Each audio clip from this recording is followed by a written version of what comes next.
Kita dengarkan cerita Timun Mas, cerita anak dari Jawa Tengah.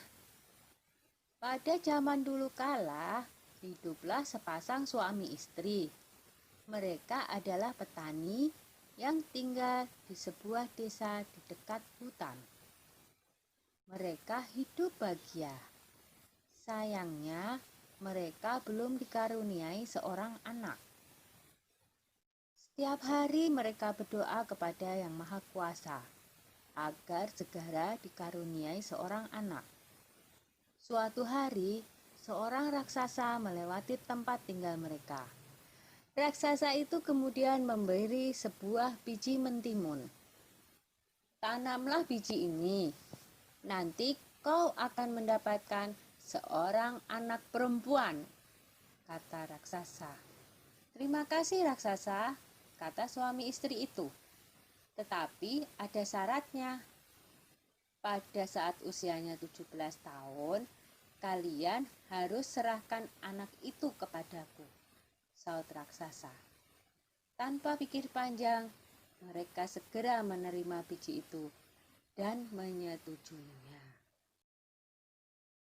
Suami istri itu kemudian menanam biji mentimun itu. Setiap hari mereka merawatnya dengan baik. Beberapa bulan kemudian, tumbuhlah sebuah mentimun yang berwarna keemasan. Buah mentimun itu semakin lama semakin besar dan berat. Ketika masak, mereka memetiknya. Dengan hati-hati, buah itu pun mereka potong.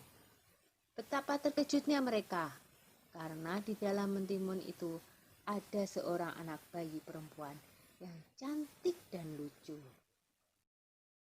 Tahun demi tahun berlalu, Timun Mas tumbuh menjadi gadis yang cantik jelita.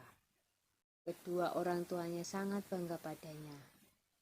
Tapi mereka juga takut karena pada usia 17 mereka harus menyerahkan timun emas kepada raksasa sesuai dengan perjanjian mereka.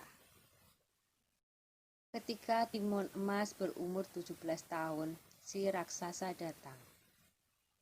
Pak Tani berkata, "Tunggulah sebentar, timun emas sedang bermain. Istriku akan memanggilnya." Lalu ia segera menemui anaknya.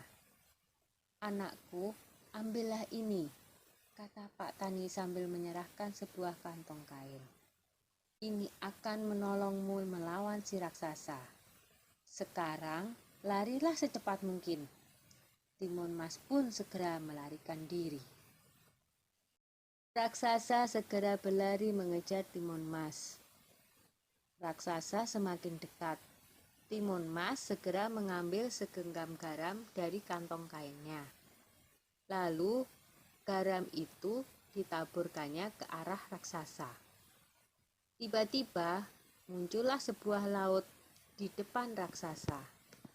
Dia terpaksa berenang dengan susah payah. Timun Mas berlari lagi, tapi kemudian raksasa berhasil mendekatinya. Timun Mas kembali mengambil benda ajaib dari kantongnya dan dilemparkannya ke arah raksasa. Seketika muncullah pohon dengan ranting dan duri-duri tajam menghalangi si raksasa. Raksasa berteriak kesakitan. Tapi raksasa itu sungguh kuat dan terus mengejar Timun Mas. Maka Timun Mas pun mengeluarkan benda ajaibnya yang ketiga. Ia menebarkan biji-biji mentimun ajaib. Seketika itu pula tumbuhlah kebun mentimun yang sangat luas. Sampai akhirnya Timun Mas melemparkan benda ajaib terakhirnya, yaitu segenggam terasi udang yang berubah menjadi danau lumpur yang sangat luas. Raksasa itu akhirnya terjerembab di danau lumpur itu dan tak bisa lolos lagi. Timun Mas selamat dari kejaran raksasa. Timun Mas pun kembali ke rumah orang tuanya. Ayah dan ibunya sangat senang melihat Timun Mas berhasil selamat. Sejak saat itu, mereka hidup bahagia bersama-sama. Sudah dulu ya cerita Timun Masnya. Jumpa lagi.